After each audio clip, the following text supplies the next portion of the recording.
와우, 드디어 과학혁명입니다.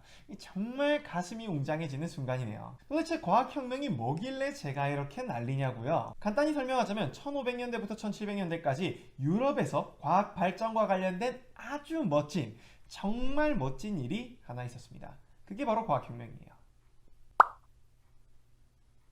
네, 잠시만요.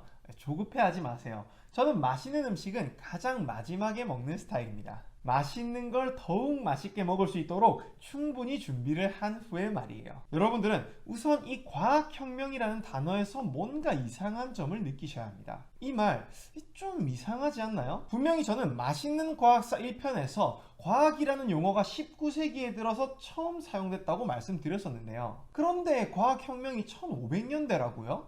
에? 도대체 어떻게 사이언스라는 말이 생기기도 전에 과학혁명이 일어날 수 있었던 걸까요? Scientific Revolution 말이에요.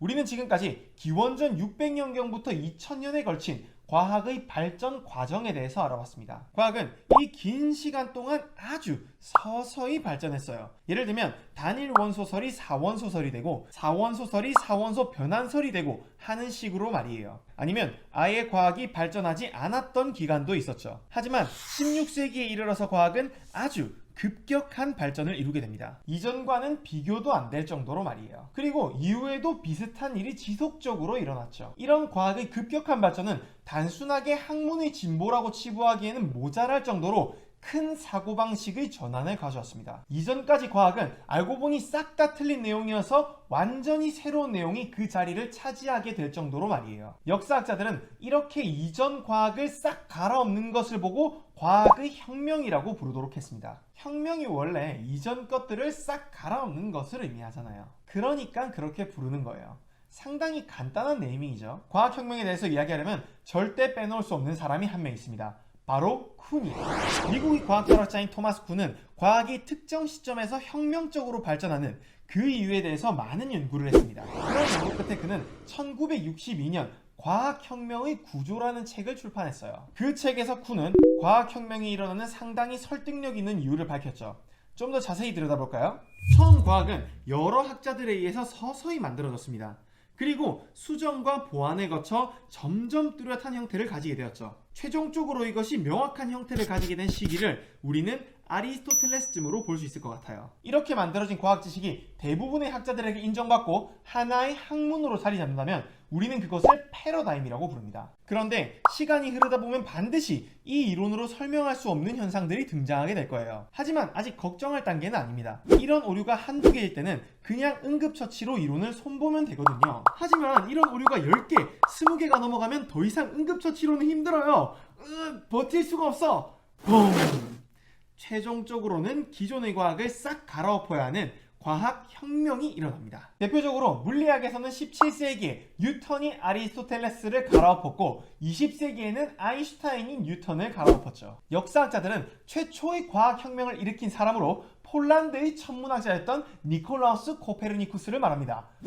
잠깐, 코페르니쿠스님 잠깐만 기다려주세요. 아직 선생님 차례가 아니에요. 코페르니쿠스가 과학혁명을 최초로 일으킨 사람으로 불리는 이유는 우주의 태양 중심 모델을 최초로 정착시켰기 때문입니다. 하지만 재미있는 점은 코페르니쿠스가 최초로 태양 중심 우주를 주장한 것은 아니었다는 점이에요. 니콜 오레임은 코페르니쿠스보다 160년이나 일찍 태양 중심 우주론을 주장했습니다. 오레임은 과학의 5가지 핵심 질문 중 하나인 이곳은 어디인가에 답하기 위해서 끊임없이 연구했는데요. 그러던 중 1377년 그는 천문학 서적인 리브라 두 시알 에 두 몬드를 출판했어요. 이 책은 영어로 Book of Heaven and Earth인데 여기서 오레임은 지구가 태양 주위를 공전하면서 동시에 자전한다고 설명했죠. 오레임에게 무려 81개의 원을 통해 우주를 설명하는 프톨레마이오스의 지구 중심 우주론은 너무나도 이상해 보였습니다. 뿐만 아니라 그는 물체의 이동을 수학적으로 표현하기 위해 그래프를 도입하기도 했고요. 갈릴레오가 밝혔던 질량이 다른 두 물체가 같은 속도로 낙하한다는 사실 또한 알고 있었어요. 이런 오레임의 지식들은 과학혁명을 일으키기에 손색이 없을 정도로 아주 훌륭한 것들이었습니다. 하지만 과학혁명은 일어나지 않았어요. 그리고 100년이 넘게 지난 후 코페르니쿠스라는 다른 학자가 같은 문제를 비슷한 방식으로 해결했어요. 선생님, 이제 나오실 시간입니다. 1473년 폴란드에서 태어난 니콜라우스 코페르니쿠스는 태양 중심 우주론을 최종적으로 정착시켰습니다. 코페르니쿠스는 오레인과는 다르게 그렇게까지 똑똑한 사람은 아니었어요. 그는 30살쯤에 본격적으로 천문학을 연구하기 전까지는 별다른 업적이 없었거든요. 비슷한 나이의 오레임은 자신이 다니던 프랑스인 나바라 대학에서 대주교의 자리에 올라 있었죠. 하지만 천문학 연구를 시작한 이후에는 달랐어요. 그는 엄청난 과학적 상상력을 기반으로 그 당시 패러다임이었던 프톨레마이오스 이론을 지적하기 시작했습니다. 대표적으로 코페르니쿠스는 프톨레마이오스 이론의 핵심이었던 퀀트점의 존재를 부인했습니다. 이건 프톨레마이오스가 어떻게든 우주의 중심에 지구를 두기 위해서 억지로 넣은 개념인데요. 화성의 역행 현상을 설명하기 위한 에피사이클의 중심이 이 퀀트점을 기준으로 해서 등각속도 운동을 한다는 내용이에요. 뭐 그렇게 중요한 내용은 아닙니다. 아무튼 코페르니쿠스는 이런 퀀트점을 부정함과 동시에 우주의 중심에는 태양이 있다고 주장했습니다. 게다가 지구는 태양 주위를 1년에 한 번 돌고 하루에 한 번 자전한다고 주장했죠. 이런 내용들이 포함된 책이 그의 첫 번째 걸작인 Commentarious입니다. 한국어로는 짧은 해설서라고 불리고 있어요. 이 책은 정식 출판된 책은 아니었고요. 코페르니쿠스가 소소하게 직접 인쇄해서 지인들에게 나눠준 책이었어요. 그 이유는 대충 감이 오시죠? 네, 바로 기독교의 눈치를 볼 수밖에 없었기 때문이에요. 코페르니쿠스는 이 같은 이유로 계속 책을 출판하지 않고 있었는데요. 그러던 중 1539년 늙고 약해질 대로 약해진 코페르니쿠스에게 라티쿠스라는 사람이 등장해서 이런 제안을 합니다. 선생님의 연구를 정말 인상 깊게 봤습니다. 그리고 저는 이것을 책으로 내고 싶어요. 제발요. 이 제안을 들은 코페르니쿠스는 본격적인 출판을 하는 것에 많은 부담을 느꼈습니다. 이전에도 책을 내자는 제안은 엄청나게 들어왔었지만 그는 매번 거절했었거든요. 당연히 누구라도 말년에 처형을 당하고 싶진 않겠죠? 아니면 불에 타 죽거나요. 이런 고민 끝에 그는 모든 연구 내용을 공개하진 않았고 자신의 연구를 대략적으로 설명한 나라티오 프리마를 출판합니다. 그리고 3년이 더 지나 1542년 코페르니쿠스는 본능적으로 자신의 죽음이 다가왔다는 것을 느끼고는 모든 연구를 공개하기로 마음먹었어요. 곧 죽을 거 두려울 게 뭐 있어 하고 출판한 이 책이 그의 두 번째 걸작이자 인류 역사상 가장 위대한 천문학 서적 중 하나로 알려진 De Revoluti Oribus Orbium Coelestium입니다. 줄여서는 데레브라고 부르고요. 한국어로는 천구의 회전에 관하여라고 부르고 있어요. 물론 이 책을 출판하는 과정이 그렇게 간단하지는 않았습니다. 그 당시 개신교의 수장이었던 마르틴 루터는 이전부터 코페르니쿠스를 상당히 탐탁치 않게 생각했거든요.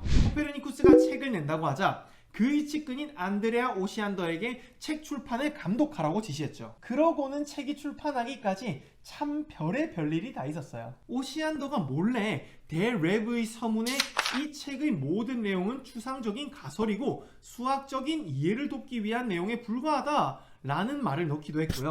이 문장을 뒤늦게 발견한 레티쿠스가 모든 인쇄본을 버려버리기도 하고 하여튼 온갖 곤모술수가 난무했습니다. 그렇게 1년이 지나고 병석에서 데레브의 초판을 받은 코페르니쿠스는 행복한 웃음과 함께 세상을 떠났다고 합니다.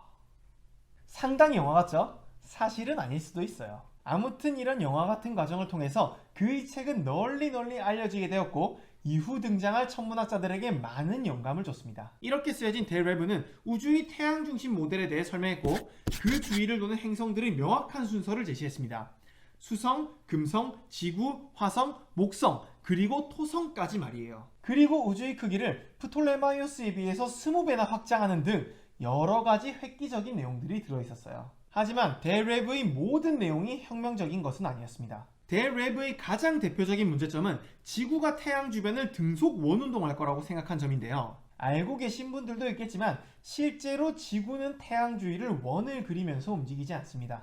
자세한 내용에 대해서는 다음 시간에 다루도록 할게요. 아무튼 코페르니쿠스는 지구의 궤도가 원이라는 생각에서 벗어나지 못했기 때문에 천체를 관측한 결과가 생각한 대로 나오지 않았어요. 결국 그는 관측 결과와 이론을 맞추기 위해서 약간 이상한 내용을 추가하게 됩니다. 지구가 태양을 중심으로 도는 것이 아니라 태양 옆의 한 지점을 중심으로 돈다고 말이에요. 여기서는 약간 프톨레마이오스와 유사한 측면이 있죠. 자, 이제 최종적으로 코페르니쿠스와 오레임을 비교해 봅시다. 두 천문학자가 주장했던 이론은 분명히 유사한 측면이 있어요.